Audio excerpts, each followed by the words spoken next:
Welcome into the latest edition of ESPN SC. I'm Dan Thomas, joined by Shaka Hissel, Craig Burley and Stevie Nicol. We also welcome to the show World Cup winner Frank Leboeuf is with us. It's the first time, in fact, Frank has joined us since PSG were knocked out of the Champions League once again. This time, of course, by Manchester United. It is a familiar feel when you take a look at the Liga and side and their record in Europe. It is not impressive. Frank, let's talk about the fact that it just seemed, once again, PSG on the biggest stage, bottled it, choked, however you want to put it, once again, couldn't get across the line. You know, nobody could have guessed what just happened, you know, during the game where you see in the first leg somebody or a team so much better than Manchester United, giving the best and working hard together to get the 2-0 away from home. So you say, okay, nothing can happen. You know, after what they call the remontada in Barcelona 2 or 3 years ago, nothing can happen. Manchester United is not good. Paris Saint-Germain is so superior. They're gonna reach the quarterfinal, and then the first minute, one mistake, or they equalize. But after another mistake from Buffon, and suddenly you don't see the players you saw like 2 weeks ago, 2 weeks before, and it's not Paris Saint-Germain. It's players with no mental, no stamina, nothing, losing their football, not knowing what to do, not scoring goals, and being so scared of losing and getting the third goal against them that they got it and they deserve to lose. And Manchester United, I can't believe they are going through. What a disgrace, what a catastrophe for Paris Saint-Germain, and what they can do now, except changing maybe half of the squad. Who do you blame, Frank? Personally, who do you feel is at fault for this? I think you have to blame everybody. First, the players, they're on the field, they have to do the job, and they have enough experiences to sort out the problem, especially against, and I'm sorry for Man United fans, but a team which is so far lower than the Manchester United level in the history of soccer.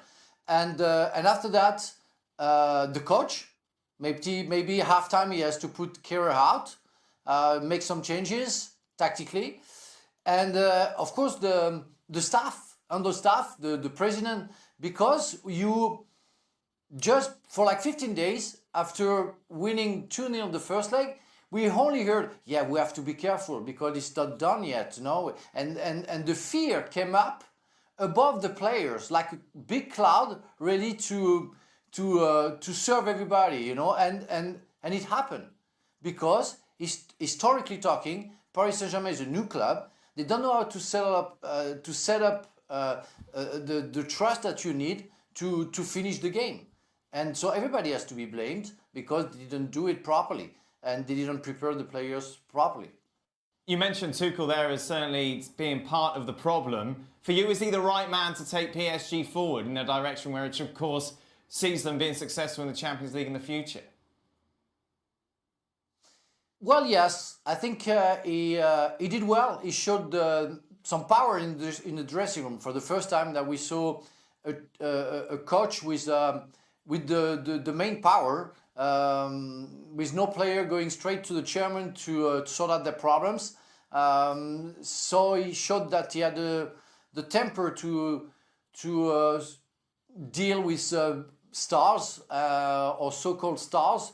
And I think we have to give him another chance to achieve something with Paris, because he seems to also tactically having like good ideas of how to work out with the players and make sure they get better. I really think that you have to change some players or sell some players to start a new cycle, and that's going to be his duty. Which one can stay and which others have to go. It's weird for PSG because obviously they're so dominant in Ligue 1, yet their season is ultimately a failure, isn't it?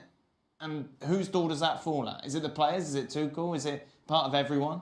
It's both, 100%. The players, no question, bottled it. Frank explained it very well. They obviously couldn't handle it.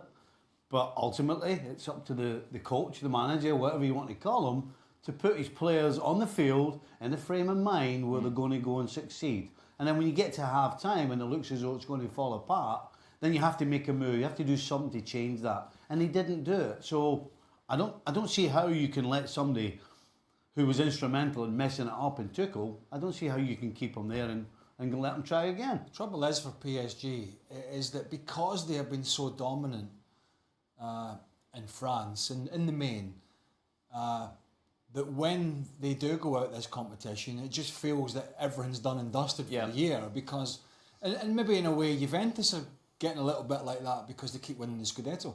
But it has, and of course they've spent all this money as well. It's the holy grail. We have to get the Champions League, and it seems to be taking over the whole place at the moment. And you know, I think Tuchel, I mean, he'll get another year. But here's the problem is they had the injuries with Neymar, they had the nonsense with Rabiot when they needed central midfielders, and that was a mess, and he wasn't available. But then, as Frank said, you still only had to get past a Man United side that, by their standards, is not a good team of recent years or of the Fergie era, and they had, I don't know, what was it, 8 or 9 players out injured. I mean, it was inexcusable, really. It's going to be difficult, isn't it, for PSG to shake off this stigma? Yes, it is. Because after the Barcelona, you think, right, okay, one off, and then to do this against United as well. Well, on the one hand, I want to say, yes, it would be difficult. On the other, I want to say you just have to go out and put together a performances or 2 legs of a performance against premier European opposition to suggest that you can. But given what we show against Barcelona, that's what I think makes the Manchester United result all the harder to accept as a PSG fan. That you go to Old Trafford, dominate as you do, and you come back home with, listen, you just have to finish off Manchester United, who you just convincingly beat 2-0, yet somehow they make the most of an early mistake, and you as a team look like a deer caught in headlights. And that, for me, is down to the players. Once this team freezes as they do, I'm not sure what Tommy Tuchel could do from the sidelines to get them out of that.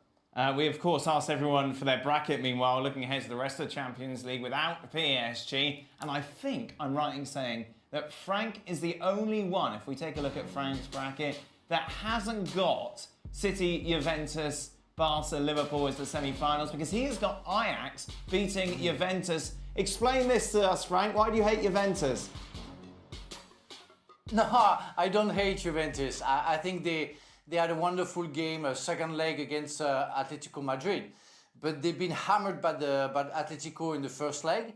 And I don't know, I simply love Ajax, the way they play, the fact that they are sure of their football, the fact that they're so young that they are a little bit crazy, and they really think that they can go far. And I want to give them the chance, like the former team, you know, with Kluivert and Seedorf and others, or Rijkaard, who won the Champions League in the 90s.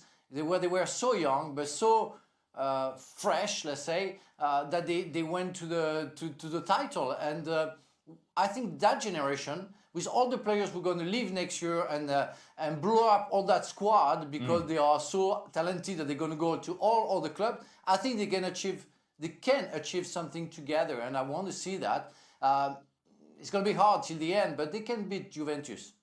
You haven't got them going all the way. You've given Barcelona the title in the final. Why Barca over Manchester City, for example?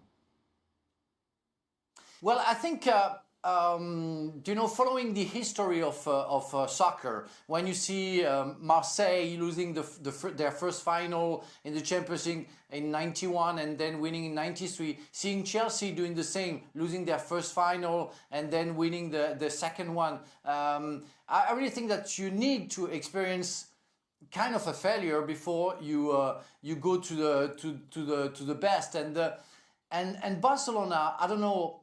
Messi is quite upset with everything's going around Ronaldo, and I think is enough of seeing Ronaldo winning the Champions League every year, and he thinks it's his turn. And you could see Juventus and Ronaldo won 3-0. The day after, Messi gets 2 goals and give 2 assists. And I think it's easier, and I think it can be the last year of Messi at the top level, winning the Champions League with his team. So I want to give to the little man the last title, and then we'll see with others. But of course, City with Guardiola can go there, but I think you need more. They never experienced a final of a Champions League before winning it, so I think they're still under the process of learning. Frank, stay with us because we'll talk about the future of Paul Pogba. Just a reminder, if you ever miss a show, you can download our podcast, which is available on the website. Just a reminder, the latest edition of the Serie Awesome podcast is available to listen to. The guys, of course, talking at length about what was actually the derby.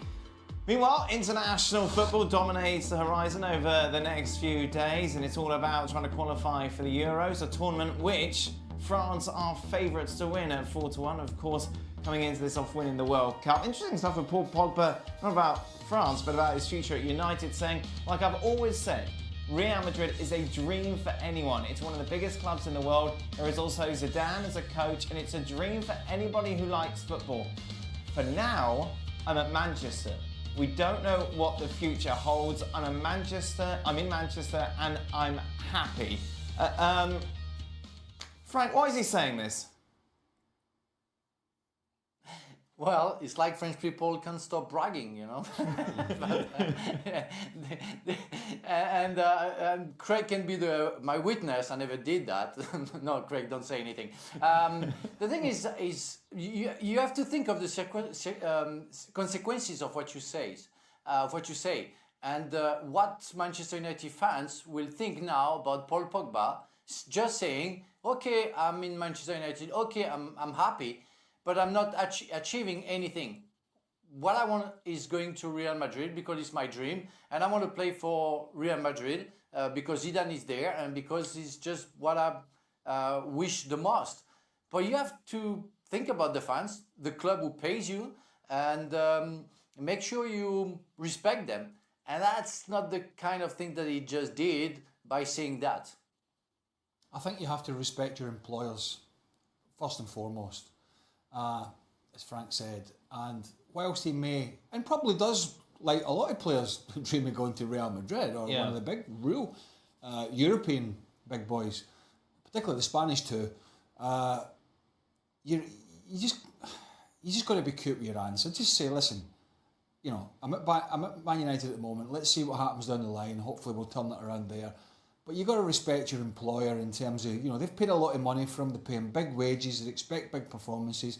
They don't expect him to go away with the national team and start talking about potentially going to Real Madrid one day, even if that's what he thinks. He's not a fool. He knows these sort of quotes will grab the headlines, will have us discussing it. Well, never assume. He's obviously not the brightest if he's coming out with that. You know, you said he's not a fool, but let's be honest. It's the simplest thing in the world to turn around and say, listen, I'm at the biggest club in the world right now, so why would I want to go anywhere else? I mean, it's not difficult. But he's not as clever as you're giving him credit for. As if, you know, maybe he just wants it out there. I'm sure he could give it something. That's not smart though, is it, Craig? I'm going to attempt to side with Paul Pogba a little bit here. Listen, close any doors. But why make it so public? All this can happen in private. You can come out and say, I'm a Manchester United player, it's where I want to stay. But your agent can do all this kind of behind the scenes. Listen, behind the scenes. you ask a pointed question, you get a pointed answer. That's my interpretation of why. But how often do you see, let's take a parallel here. What if Harry Kane, who is, without doubt, I think, one of the leading strikers in the world, and we know Tottenham are not going to win the Premier League, what if he pitches up at an England camp every time that there's a squad and said, well, you know, Barcelona's round the corner, or Bayern Munich, or what if Raheem Sterling, one of the informed players, said, well, I've been linked with Real Madrid recently, actually, and I'm quite happy with that. That's great. You know, these guys don't, I'm not saying they're perfect, but they don't, in general, pitch up and throw the cat among the pigeons by talking about that, because they answer it properly in the main. we would be caning Harry Kane if he said that. No question. Wait, well, look at We would Mbappe. be- He was we'd asked say- about it and he says we'd next be- season I'm at PSG. That is it. End of discussion. I mean, it's just foolish. If any player thinks that them turning around and saying that I love the club I'm at and that's where my future is, if they think that's going to change anything down the line with a club like Real Madrid or Barcelona, then they are just fools. Because regardless of what comes out of their mouth, if Real Madrid or Barcelona want you, then they'll figure a way out of doing it. Pogba, of course, mentioning Zinedine Zidane returning to coach Real Madrid, your former teammate, of course, Frank. Were you surprised that he decided to go back? Yeah, really, really surprised. You know, I thought the first reason that I thought that he came back is because his wife was fed up seeing him turning around his himself, you know, in the kitchen, not knowing what to do, and he said, "Go train people because I'm fed up seeing you like that." There is no really. I love Zizou and he did something fantastic to Real Madrid, but the club is going through a new cycle will like PSG, like I said before, that they have to change or sell some players in terms of getting a new squad and maybe start a new cycle. But they're not ready yet. So what's going to happen to Zizou, who called back Marcelo in the first game where Marcelo didn't play anymore? What's going to do with the oldies and what is expecting to achieve with them? I'm not sure it's going to work. I really hope for him it's going to work because he did what nobody did before. It was perfect. Why do you go back to something which seems to be a little bit broken for the moment? Meanwhile, Frank, Antoine Griezmann, of course, made that big video, big show, didn't he, just before the World Cup last year, saying that he was going to stay at Atletico Madrid, heavily linked to a move to Barcelona. It seems 8 months down the line, Atleti out the Champions League, out La Liga title race, he's decided that maybe, just maybe, he made a big old mistake. Yeah, another thing that French people do, they surrender very quickly. You know? That's a legend. I never say it's the truth. That's a legend. But really, that guy, as you said, made a 1 hour show telling us, in fact, nothing. Like he was just staying at Atletico Madrid. Then just got out of the Champions League and say, I want to leave. Where the chairman asked him to help him to get some new players like Lemar, for example, from Monaco, to come to Atletico Madrid. And now Antoine wants to leave. Come on, you have to be reasonable. You have a goal. You want to achieve something with Atletico Madrid. You have to be a little bit more persistent if you want maybe one day get the growl and get the trophy. But like a week after being out of the Champions League, you want to go to Barca? That's how you show love and respect to your club.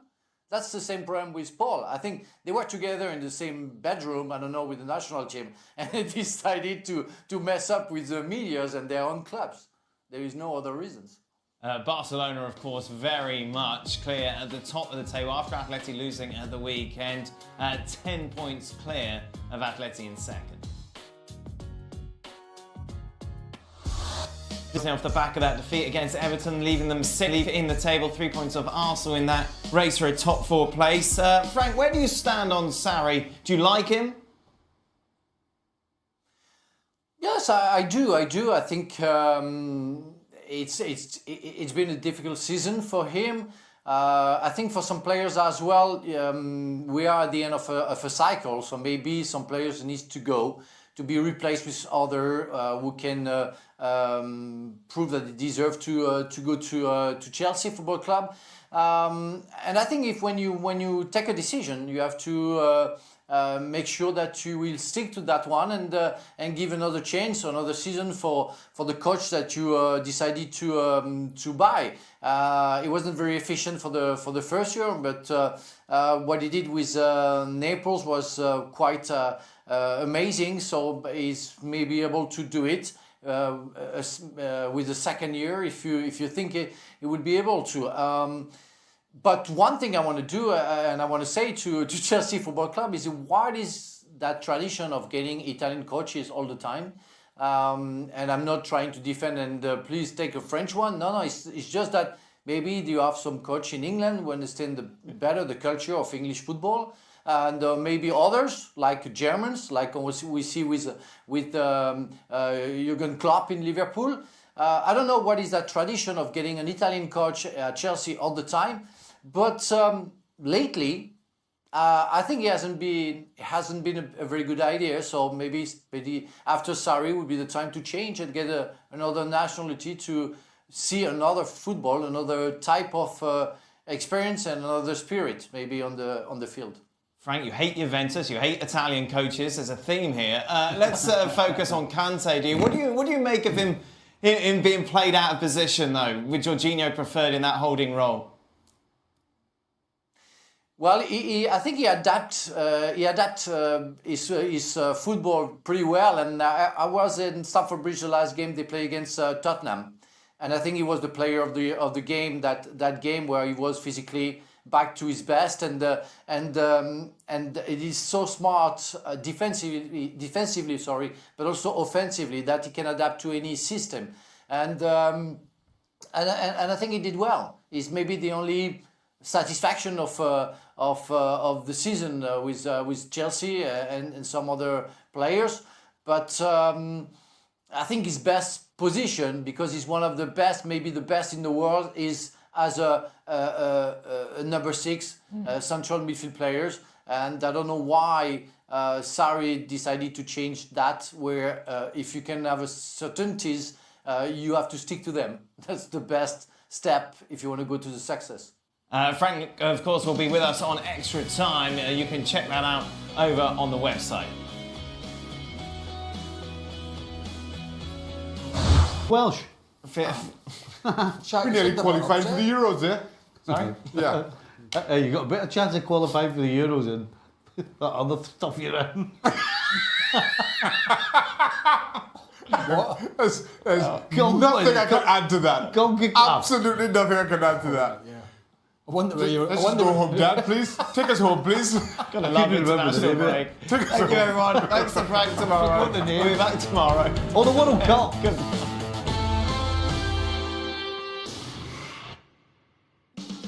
Welcome to Extra Time. First tweet is for you, Craig. A special shout out to Craig on International Happiness Day. All right, thank you. You quite happy today?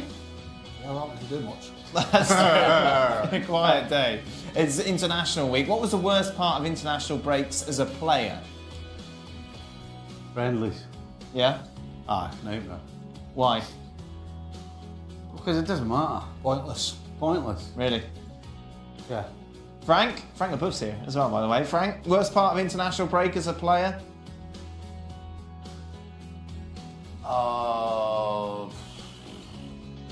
Now. What? What did you say? Was that no? No, now. Oh, now. Now. Now. Okay. I have no idea. You should love international breaks. Yeah, of course, you got The to worst go part was flying back. Yeah, I bet. Well, you're going on holiday again. I was going Seems to to play be a theme international throughout football. I your was going to play Your life international has just been football. one holiday. He was I was even going to play. I was going to represent my country. Thank you very much. You weren't And I playing half enjoyed the it. time. I enjoyed it very much. God, he even managed to wangle holidays back when he was playing. By the way, let me Jesus. add something just quickly. Yes. When I say friendlies are meaningless, obviously if it's your first or second or third cap, Yeah. I'm talking about when you're experienced and you pass kind of that stage. That's when they become pointless. Is Saul really worth 80 million euros? Of course, linked to Manchester City today. 100%. Yeah? Absolutely. You like him? Perfect. If he goes to City, give Fernandinho a break. I mean, Fernandinho's what, 34 this year? He's not going to last for too much longer. No. Still 24, and he's fantastic. So, tell you what, whoever gets him, you're getting a diamond. If Ollie somehow manages to finish top 4 and Spurs miss out, plus get knocked out of the Champions League by City next month, why should Pochettino get the job ahead of Ollie? How does that make any sense, Shaka? What? That's a long question.